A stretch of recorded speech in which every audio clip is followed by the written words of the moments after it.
Hello friend, कैसे हैं आप लोग। मुझे पूरा उम्मीद है कि आप लोग अच्छे होंगे, स्वस्थ होंगे। आइए आपका वेलकम अपने YouTube channel Bihari math for you में। जैसा कि मैं आपके सामने फिर से पूरी एनर्जी, विश्वास और ईमानदारी से अपने नेक्स्ट क्लास की ओर उपस्थित हुआ हूं।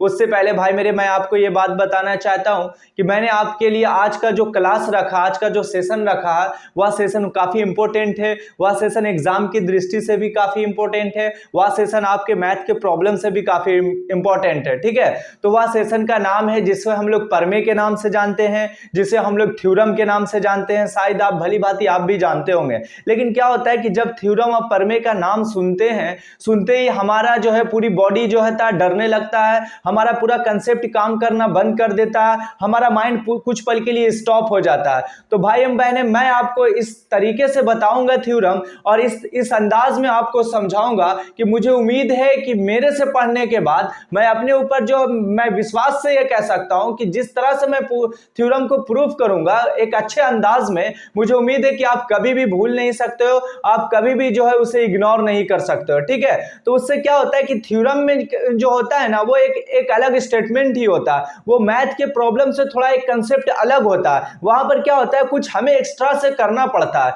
वहां पर उनकी बातों को थोड़ा सा ध्यान में रखना पड़ता है, उनके लैंग्वेज को समझना पड़ता है। वहां पर कंस्ट्रक्शन जैसा, रचने जैसे बात होती है, तो वह रचना जैसी बातों को भी समझना होता है। तो ठीक है, उसी पर आज हम लोग अपने क्लास में चर्चा करेंगे कि वह थ्योरम क्या है। और मैंने आज के लिए आज का पहला जो थ्योरम है आपका, वह पहला थ्योरम एक काफी मजेदार थ्योरम है, काफी इंटरेस्टिंग थ्योरम है। नाम बताने से पहले क्या है कि हम उस पर अच्छे ढंग से काम करेंगे। और उससे पहले आप पूरी अच्छे ढंग से तैयार हो जाइए। किसी भी तरह का माइंड के अंदर कोई टेंशन है, और यदि कोई भी तनाव है, प्रेशर है, तो सारे प्रेशर तनाव को आप जो किसी और साइड में रख दो, और मेरे साथ भाई मेरे मात्र ये 10 या 15 मिनट आप अपना कीमती टाइम दे दो। मैं पक्का हूं जो चीज मैं बताने जा रहा हूं वो आपके एग्जाम की दृष्टि से, आपके मैथ की दृष्टि से, एक बार फिर मैं बोलता हूं, वो काफी इंपॉर्टेंट है। आप अगर ऐसे ऐसी चीजों को समझने का कंसेप्ट आप में माइंड में रखते हो, तो समझो कि मैथ आपके लिए काफी आसान है। वरना जो है आप भले ही कुछ जानते हो, लेकिन अगर ये सब ज्योमेट्रिकल पार्ट आपके पास प्रोसेस नहीं है,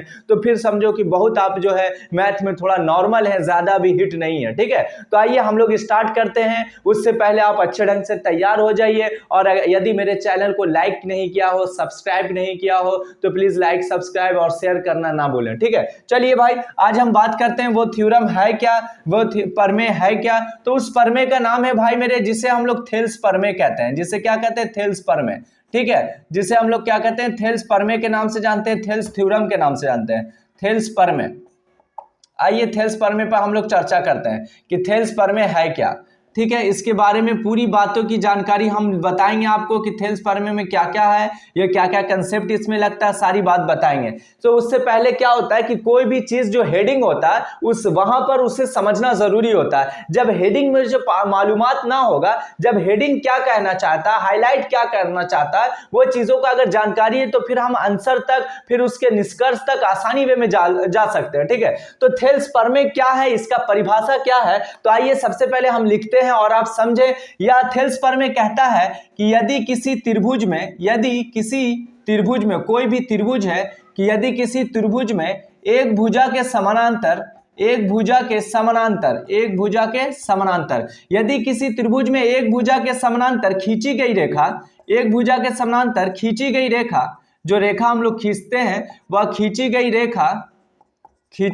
रेखा भाई मेरे, आप मेरे साथ बने रहें। यदि किसी त्रिभुज में एक भुजा के समानांतर खींची गई रेखा दो अन्य भुजाओं को समान अनुपात में बांटती है, ठीक है, दो अन्य भुजाओं को समान अनुपात में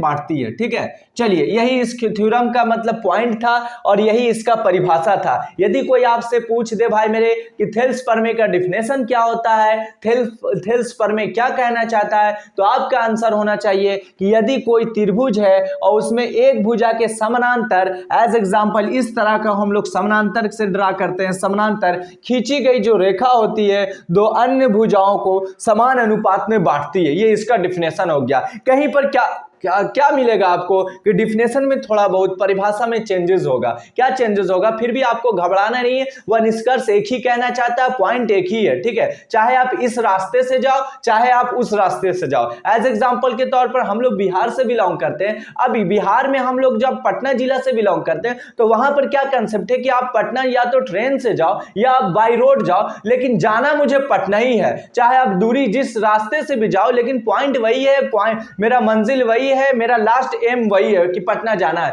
उसी तरह से भाई मेरे इसका डिफिनेशन में भी कहीं कहीं पर आपको चेंजेस मिलेगा, तो आपको वहां पर माइंड को अपने डाइवर्ट नहीं करना, माइंड को अपने बिल्कुल जो है रोकना नहीं है, स्टॉप नहीं करना, बल्कि उसे वही अंदाज समझना जो ये अंदाज में लिख रखा है, ठीक है। तो अब क्या है कि कहीं पर आपको मिलेगा कि यदि किसी त्रिभुज में एक भुजा के समानांतर खींची गई जो रेखा होती है, खींची गई रेखा होती है, दो अलग अलग बिंदुओं पर प्रतिच्छेद करती है, तो वह बिंदु दो भुजाओं को समान अनुपात में बांटता है। थोड़ा सा लैंग्वेज अलग हो गया, लेकिन निष्कर्ष वही हो गया, समान अनुपात में ही बांटता है, ठीक है। चलिए आइए समझते हैं कैसे हम लोग ऐसे थ्योरम को समझेंगे, कैसे बनाएंगे। भाई मेरे सबसे पहले हम लोग क्या कर देंगे कि माना कि एबीसी एक त्रिभुज है, क्या ड्रा कर लेंगे, एक फिगर ड्रा कर लेंगे एबीसी। माना कि एबीसी क्या है, एक त्रिभुज है, इस तरह से हमने ड्रा कर लिया।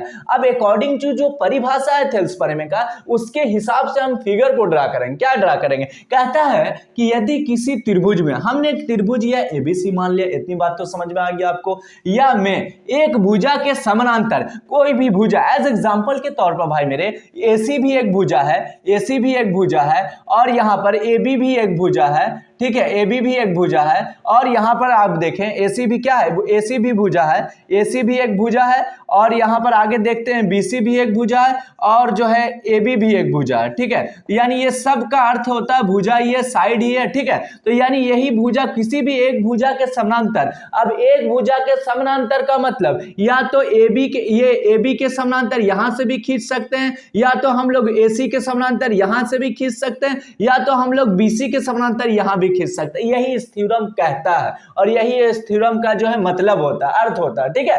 तो या किसी भी त्रिभुज में एक भुजा के समानांतर खींची गई रेखा, तो मैंने मान लिया कि यहां पर आसानी रूप से यहां पर खींच लिया, यही रेखा खींच लिया, इतना तो जैसे जैसे क्वेश्चन कह रहा वैसे वैसे हम खींचते जा रहे हैं। थेल्सपरमे का जो रूल है उस रूल को हम लोग फॉलो करते जा रहे हैं। तो भाई मेरे यहां पर हम लोग इसके समानांतर खींच लिया, तो ये दो बिंदु पर जो प्रतिच्छेद किया, जो काटा, तो वहां पर इसका एक बिंदु का नाम हम D रख लिया और एक बिंदु का नाम हम E रख लिया। अब आपसे सवाल क्वेश्चन हो सकता है कि सर आपने D क्यों लिया और कोई मान नहीं मान सकते थे, तो ऐसा भी कर सकते हैं। D थोड़ा आसानी बल के लिए जो मुझे याद था मैं आसानी वे में उसे वहां पर यूज किया। आप एक्स वाई भी मान सकते हैं, एम एन भी मान सकते, एक्स वाई जेड कुछ भी मान सकते हैं, ठीक है, यहां तक तो कोई प्रॉब्लम ना होगा। तो मैंने अकॉर्डिंग टू थेल्सपरमे के हिसाब से डी समानांतर बीसी जो एक भुजा के समानांतर खींची गई जो ये रेखा है ना भाई मेरे, ये रेखा ये पूरी तरह से इन दो भुजाओं जो ये मिला, इसका प्रतिच्छेद बिंदु हुआ, इन दो भुजाओं को दो अनुपात में बांटती है, मतलब इनको वो समान अनुपात में बांटती है। एज एग्जांपल के तौर पर मेरे को जो सिद्ध करना है भाई मेरे को क्या करना, सिद्ध करना है, जो सिद्ध करना है कि क्या करना है, ये जो भुजा खींची गई ये दोनों को बराबर अनुपात में विभाजित करती है। एज एग्जांपल के तौर पर AB बटा DB, ठीक है, बराबर AE बटा EC, AE बटा क्या, EC, यही इसका अर्थ है, यही इसे मुझे प्रूफ करना है, जिसे हम लोग सिद्ध करना के नाम से जानते हैं, ठीक है। यही मेरे प्रोसेस का अंत है, एंड पॉइंट यही है। आइए समझते हैं कैसे हम यहां पास जाएंगे, क्या क्या हम वहां पर क्लू लगाएंगे, क्या क्या कंसेप्ट, क्या क्या बेस लगाएंगे, जो आसानी वे में हम यहां तक रिजल्ट को ला सके, पहुंच सके। भाई मेरे आप फिर से मेरे साथ अच्छे से बने रहो, अपने माइंड को इधर उधर ना पड़ो, मैं बार बार बोल रहा हूं, अगर ऐसे कंसेप्ट को आप समझ जाते हो, थ्योरम पर पकड़ आपका अच्छा बन जाता है, तो मुझे उम्मीद नहीं 100% मैं बोलता हूं कि आपका ज्योमेट्रिकल पार्ट का जो बेस है वो काफी अच्छा हो जाएगा। इससे ये थ्योरम तक सीमित नहीं है, आगे जब 10th क्लास के मैथ को जब सॉल्व करोगे भाई, तो वहां पर क्या होगा कि इस थ्योरम के कंसेप्ट पर बहुत सारे प्रॉब्लम आपको मिलेगा, वहां पर प्रैक्टिस कराया जाएगा। तो अगर इस थ्योरम का कंसेप्ट आपके माइंड में होगा, तभी उसके प्रैक्टिस का भी कंसेप्ट होगा, तभी उसके आंसर तक पहुंच सकते हैं। इसलिए मैं बार बार कह रहा हूं आप यहां पर मेरे साथ बने रहो।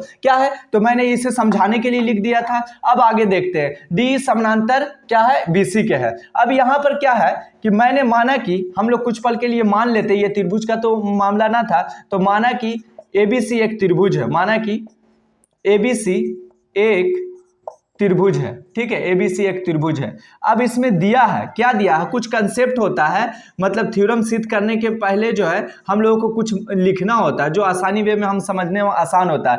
पहले है हम लोगों ने मान लिया एबीसी एक त्रिभुज है, दिया है, क्या दिया है, डी समानांतर, समानांतर को इस तरह का साइन देते हैं, डी समानांतर बीसी है, एक भुजा के जो खींची गई वो मतलब किसी भुजा के समानांतर खींची, तो हम लोग क्या किया कि ये जो रेखा जो खींची गई डी वो बीसी के समानांतर जो दे रखा है अकॉर्डिंग टू क्वेश्चन में, इसका परमे में चर्चा कर दिया है।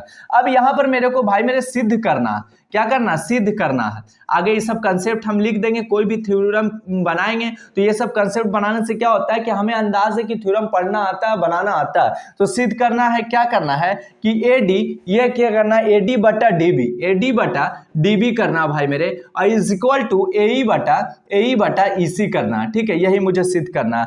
अब यहां पर आगे चल के जब सिद्ध करना होता है, कभी आपने देखा होगा कि कोई मैथ का पार्ट ऐसा होता है जो हमें मतलब आंसर तक पहुंचना में थोड़ा सा मुश्किल होता है, तो वहां पर हम लोग एक नियम अपनाते हैं, आपके टीचर भी देखे होंगे कि जिनसे आप पढ़ते होंगे, तो वहां पर क्या होता है कहीं कहीं पर हम लोग मान लेते हैं, तो मानने से क्या होता है कि प्रोसेस आसान होता है, ठीक है, वहां पर तह तक जाना आसान होता है। उसीलिए ऐसे थ्योरम को जब सिद्ध करते हैं तो वहां पर एक कंसेप्ट होता है जो दिया रहता है उसको यूज करते हैं, जो सिद्ध करना हो उसको देखते हैं, और साथ साथ यहां पर अगर जो सिद्ध करने के लिए हमें कुछ यूज करना पड़े, एज एग्जाम्पल जैसे रचना होता है, क्या होता है, रचना, तो हम लोग रचना से क्या होते हैं कि फिगर को कुछ अलग अंदाज में ड्रा करते हैं ताकि आंसर तक पहुंच जाए, इसलिए हम लोग रचना का वहां पर कंसेप्ट लगाते हैं।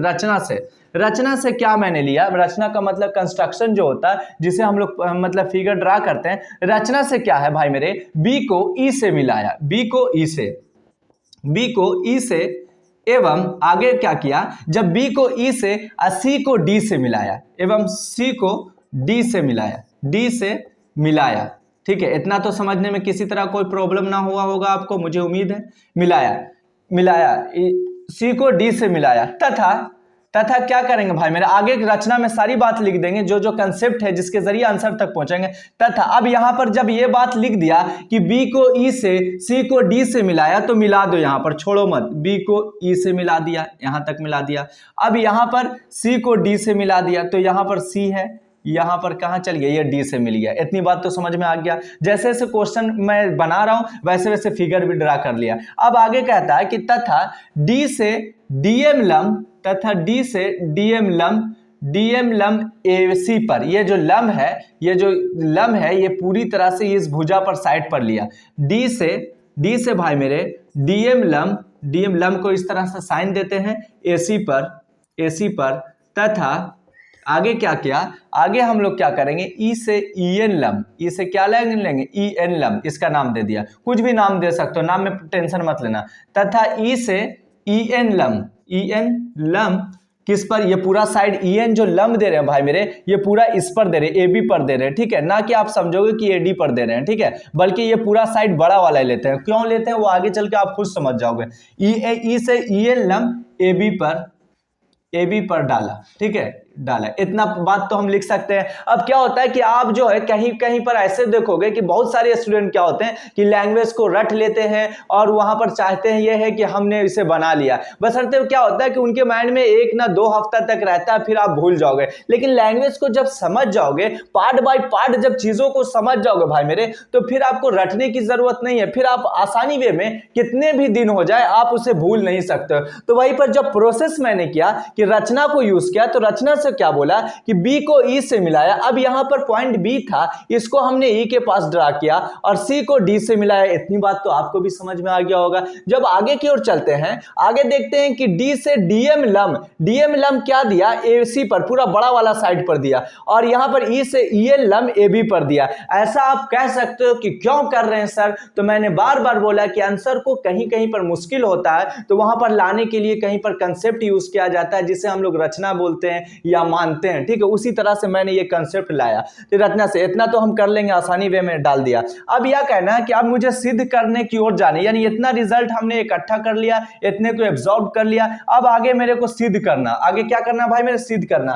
थोड़ा सा मैं यहां पर लिख देता हूं, आगे मैं सिद्ध करने जा रहा हूं। उसके लिए एक प्रमाण होता है कि प्रमाण आपके पास क्या क्या है, क्या क्या प्रमाण मिला है। तो अब हम लोग लिख देंगे कि प्रमाण, यहाँ पर परमान लिखा था। ये सारी चीज को बात याद रखें, दिया है, सिद्ध करना, रचना से उसके बाद परमान में आते हैं। परमान में आते हैं तो उसके लिए क्या होता है भाई मेरे, आप यहाँ पर देखोगे कि एक छोटा वाला जो त्रिभुज है भाई मेरे, ए डी ई, ठीक है, ए डी ई, ये छोटा वाला जो ट्रायंगल है, ठीक है, त्रिभुज A D E, area of त्रिभुज A D E, area of त्रिभुज, एरिया ऑफ त्रिभुज ए डी ई, ठीक है, बटा एरिया ऑफ त्रिभुज, एरिया ऑफ त्रिभुज DEB। जब इस तरह से एक त्रिभुज है, आप समझ जाओ मैं कैसे समझा रहा हूं, यहां पर इस तरह से इसका नाम B है, ठीक है, बात समझ में आया कि नहीं आया? मैं एक बार फिर से कह रहा हूं, यहां पर देख लो आप, यहां पर आप, मैं इसके लिए रफ के लिए बता दे रहा हूं कि इस तरह से एक त्रिभुज है ADE, एक का नाम है A, एक का नाम है D, एक का नाम E है। अब यहां पर एरिया ऑफ त्रिभुज ADE, तो मैंने यहां पर ले लिया, इसका लंब जो है भाई मेरे, ये लंब है इसका, ठीक है, इसका लंब, तो लंब जिसी पर पड़ता है, लंब जिसके सहारे खड़ा रहता है, उसको हम लोग बेस बोलते हैं। एज एग्जांपल के तौर पर हम जो है धरती पर खड़े हैं, तो धरती हमारे लिए बेस हुआ। इतनी बात तो समझ में आ गया। तो यहाँ पर ADE, फिर क्या है कि इस तरह का आगे चल के ये फिगर है, यानी ये फिगर को मैं बाहर निकाल दिया। अब ये फिगर को मैं बाहर जब निकाला भाई मेरे, तो यहाँ पर जो इंड पॉइंट है, यहाँ पर इसका नाम B है। इसका नाम क्या, मैं समझाने के लिए थोड़ा रफ कर दे रहा हूं ताकि आपके माइंड में किसी तरह का कोई प्रॉब्लम ना हो थेल्स परमे से रिलेटेड, आप सारी बात को समझ जाओ। अब यहां पर क्या कहते हैं कि एरिया ऑफ त्रिभुज ADE में, अब एरिया ऑफ त्रिभुज DEB, क्या लिए, DEB, इतना ले रहे हैं, ठीक है, एरिया ऑफ त्रिभुज DEB, एरिया ऑफ त्रिभुज DEB, ठीक है, इतनी बात तो समझ में आ गया, DEB, अब इतना बराबर लिख दिया, ठीक है।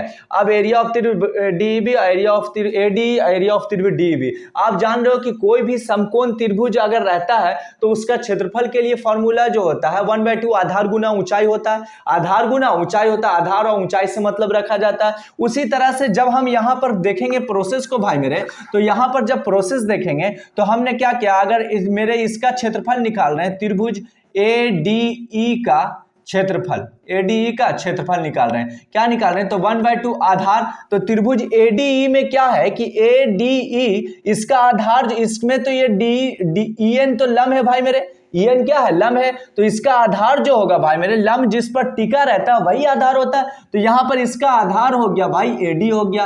अब यहां पर क्या हुआ, आधार गुने ऊंचाई, और ऊंचाई तो ऑलरेडी क्या है, EN है, तो यहां पर क्या हो गया, EN आ गया। यही चीज को हम यहां पुट कर देंगे, यही चीज को क्या कर देंगे, यहां पुट कर देंगे, क्योंकि ऑलरेडी AD त्रिभुज ADE का ही क्षेत्रफल ज्ञात करना, तो यहां पर यही होगा, AD और मल्टीपल EN हो गया, यानी आधार गुने ऊंचाई।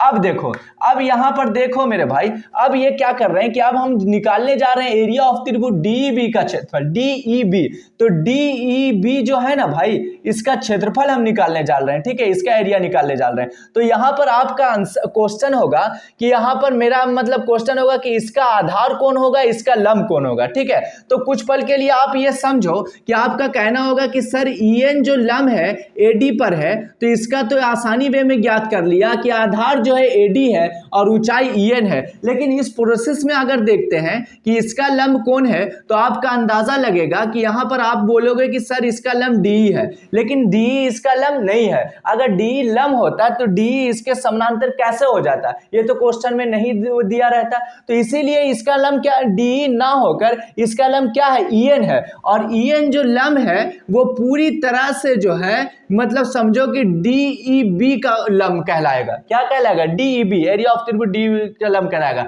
तो उसके कंसेप्ट में 1/2 आधार क्या हो जाएगा, तो आधार मेरे भाई, आधार तो DB है, हमने अगर इस त्रिभुज की बात करें तो इस त्रिभुज का तो आधार DB है। एज एग्जांपल जिस तरह से ADE का आधार AD हुआ था, उसी तरह से इसका आधार क्या होगा, DB, तो हमने यहाँ क्या लिख दिया, DB। अब ऊंचाई की बात करें तो इसका ऊंचाई तो ये नहीं होगा, क्योंकि DE तो समानांतर था किसके, BC के, लेकिन इसका ऊंचाई जो होगा वही होगा, दोनों त्रिभुज के लिए ऊंचाई जो होगा सेम होगा, यानी EN इसका ऊंचाई होगा। इतनी बात तो समझ में आ गया। मुझे उम्मीद है कि यह कंसेप्ट तक किसी तरह का कोई प्रॉब्लम आपको नहीं हुआ होगा।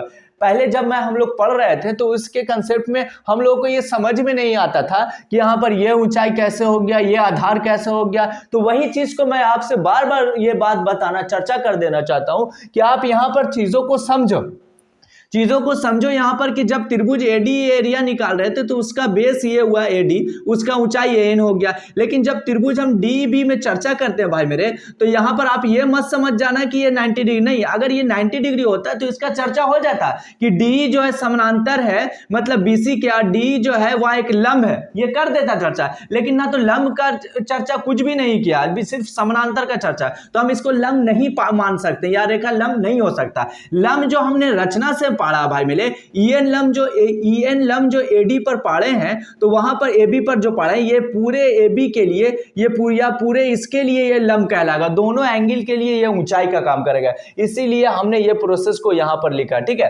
अब क्या होगा कि यहां से यहां कट जाएगा, 1/2 से 1/2 कट जाएगा, यहां पर आपका आ जाएगा भाई मेरे एडी बटा डीबी। ठीक है, इसको हम कुछ पल के लिए इक्वेशन फर्स्ट मानते हैं, इसको कुछ पल के लिए क्या मानते हैं, इक्वेशन फर्स्ट मानते हैं। यहां तक तो आप समझ गए होंगे। इसको जब इक्वेशन फर्स्ट मानना मेरे भाई, तो आगे चल के देखिए क्या होता है। अब तो हमने ये वाले त्रिभुज का पूरा काम कर लिया, एडीई का काम कर लिया और डीईबी का काम कर लिया। तो आप यही चीज जो मैंने रचना में बोला था कि बी को ई से मिलाएं और सी को डी से मिलाएं, डीएम लंब पढ़े एसी पर और ईएन लंब पढ़े एबी पर। आखिर यही कारण के लिए मैंने ऐसे प्रोसेस को यूज किया था।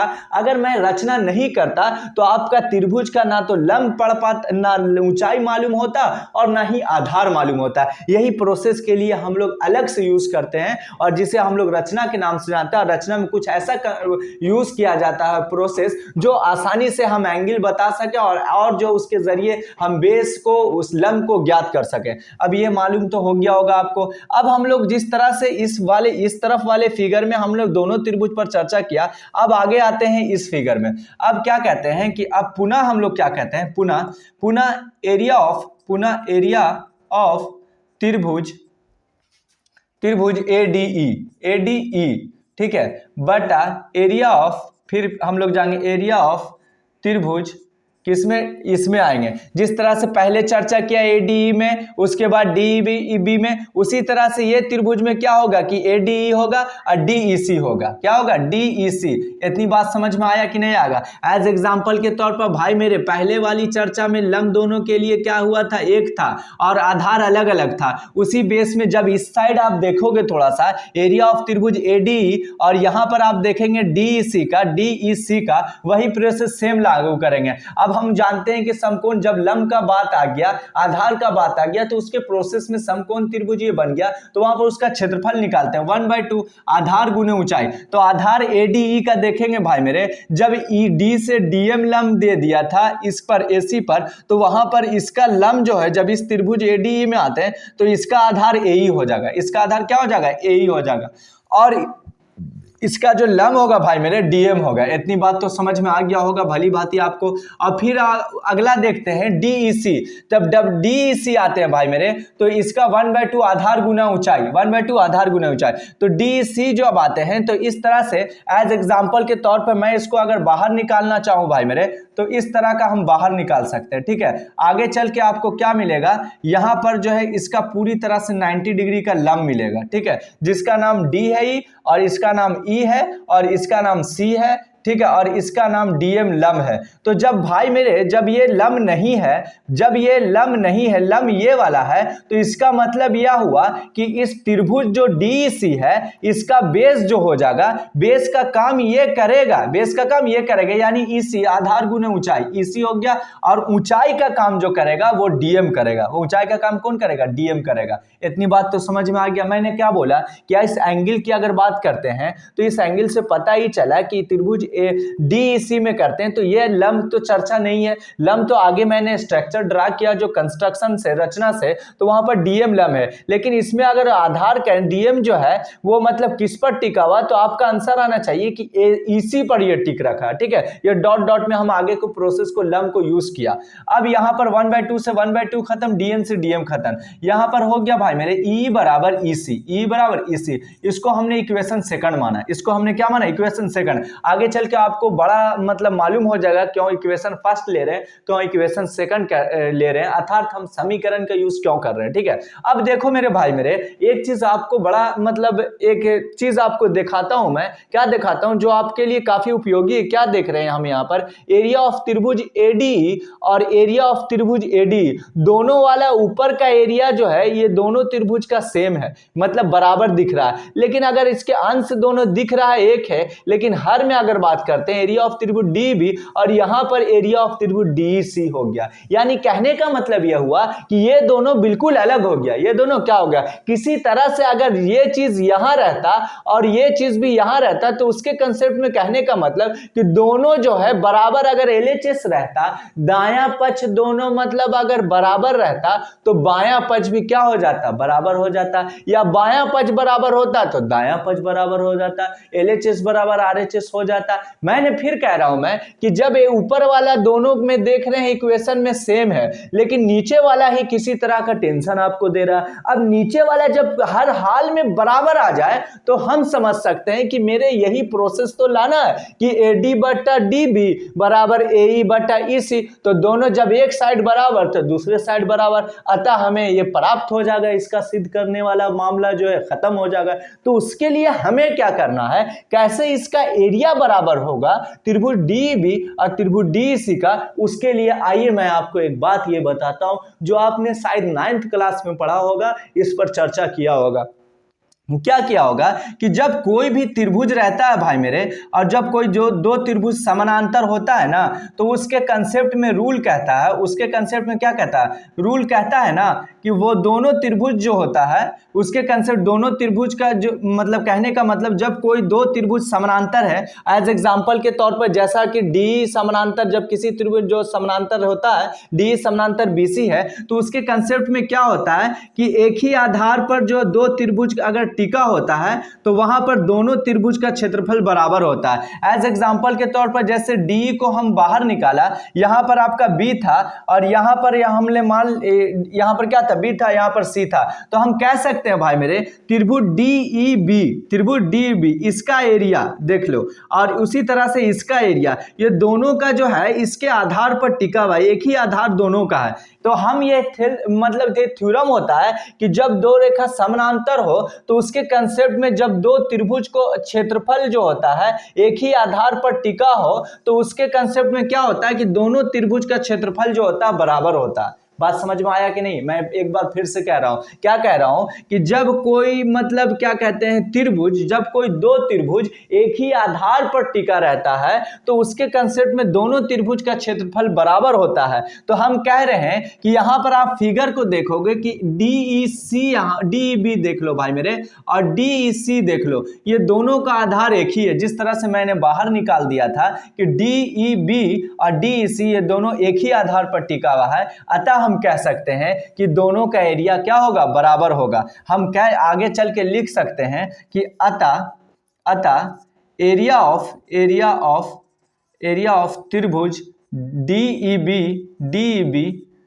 बराबर एरिया ऑफ त्रिभुज DEC, ठीक है, DEC।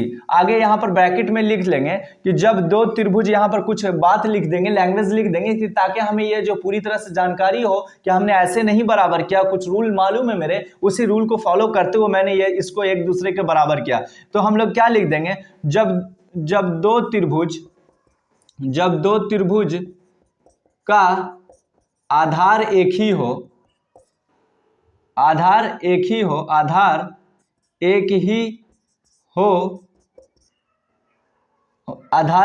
हो और वह समानांतर हो तो ऐसी स्थिति में भाई मेरे, ऐसी स्थिति में दोनों त्रिभुज का एरिया बराबर होता है, दोनों त्रिभुज का एरिया बराबर होता है। जिस तरह से मैंने किया कि एरिया ऑफ त्रिभुज DEB बराबर एरिया ऑफ त्रिभुज DEC। अब यहां पर क्या करो कि DEC बराबर यहां पर रख दो, इक्वेशन फर्स्ट में DEB रख दो। तो जब रख देंगे तो इसलिए हो सकता है, क्या हो सकता है कि पहला समीकरण फर्स्ट 2 से, समीकरण फर्स्ट एवं 2 से देखते हैं। तो 2 से देखते हैं तो दोनों क्षेत्रफल एक साइड बराबर होगा तो दूसरे साइड इसकी भुजा भी अनुपातिक होगी, यानी AD बटा DB बराबर हो जाएगा भाई मेरे AE बटा EC। यही मुझे प्रूफ करना था, जो अब मैंने काफ़ी आसानी वे में इसे आपके सामने रख दिया। मुझे उम्मीद है कि आपको पूरी तरह से पोस्टमार्टम वे में जो मैंने एक्सप्लेन किया थेल्स प्रमेय का, ये समझ में भली भांति आया होगा। आपको भाई मेरे कुछ भी ना करना है, एक बार फिर से हम आते हैं, थोड़ा सा हाईलाइट कर देते हैं मात्र 2 मिनट में। वो क्या करते हैं कि थेल्स प्रमेय कहता है, उसका परिभाषा कहता है कि यदि किसी त्रिभुज में एक भुजा के समानांतर खींची गई जो रेखा होती है दो अन्य भुजाओं को समान अनुपात में बांटती है, ये इसका थ्योरम होता है, ठीक है, प्रमेय होता है। आगे चल के दिया हुआ रहता है कि डी समानांतर BC सिद्ध करना मेरे AD बटा DB बराबर EE बटा EC। उसके रचना से हमने क्या किया, B को E से मिलाया, C को D से मिलाया, D से DM लंब क्या किया AC पर, और E से EN लंब किया AB पर। आगे चल के प्रमाण में आए भाई मेरे, तो एरिया को हमने ढूंढा कि एरिया के सहायता से ही हम उसका आधार और ऊंचाई तक पहुंचेंगे। तो मैंने क्या किया कि DM जो लंब लिया था वो एक समकोण त्रिभुज बन गया और उसमें वहां पर क्षेत्रफल निकाल दिया 1/2 आधार गुना ऊंचाई। जब एरिया हमने ADE लिया तो उसका लंब हो गया आपको ADE लिया इस त्रिभुज में, तो एक लंब आपका EN काम कर जाएगा और उसका आधार AD। उसके कंसेप्ट में मैंने ऊपर वाले का पार्ट निकाला। नीचे वाले जब त्रिभुज DB में गए भाई मेरे, तो DB में गए तो वहां पर क्या किया, उसका आधार मैंने DB लिया और ऊंचाई जो दोनों त्रिभुज का सेम EN लिया, तो मैंने EN को यहाँ लिख दिया। उसके बाद उसके सहायता से AD बटा DB आया। आगे प्रोसेस पुनः हम जाते हैं एरिया ऑफ त्रिभुज ADE में। जब इस साइड वाले को कर लिया, अब इधर लगा, क्योंकि 2 लंब दिया है तो इसका मतलब 2 त्रिभुज भी उसमें होगा, 2 समकोण त्रिभुज बना। अब 2 ADE में गए तो 1/2 आधार गुना ऊंचाई, वहां पर आधार जब इसमें इस तरफ आए तो AE आया, ऊंचाई आपका DM आया। वही कंसेप्ट मैंने यहाँ रूल किया। आगे नीचे में लिखते हैं तो एरिया ऑफ त्रिभुज DEC, इसका 1/2 आधार यहाँ पर DEC में जब आते हैं इसका आधार EC आया। लंब दोनों के लिए एक जैसा, एक समीकरण फर्स्ट में लंब एक था, ठीक है। उसी तरह जब दोनों कट गया तो यहाँ बचा EE बटा EC। अब यहाँ पर जब हम पहुंचते हैं तो यहाँ पर मामला फंस जाता है। अब करें तो क्या, देख रहे ऊपर वाला बिल्कुल जो है दोनों मतलब इक्वेशन में सेम है, नीचे वाला में थोड़ा सा मतलब टेंशन है, ये दोनों सेम नहीं। किसी तरह से अगर दोनों नीचे वाला सेम हो जाता है तो LHS बराबर RHS होता है, अर्थात दायां पक्ष बराबर बायां पक्ष या बायां पक्ष बराबर दायां पक्ष हो सकता है। जब दोनों बराबर होगा तो हम ऐसी स्थिति में इसको भी बराबर कर सकते हैं, ठीक है। उससे पहले बराबर करने से पहले हम 9th क्लास के थ्योरम को याद किया। क्या किया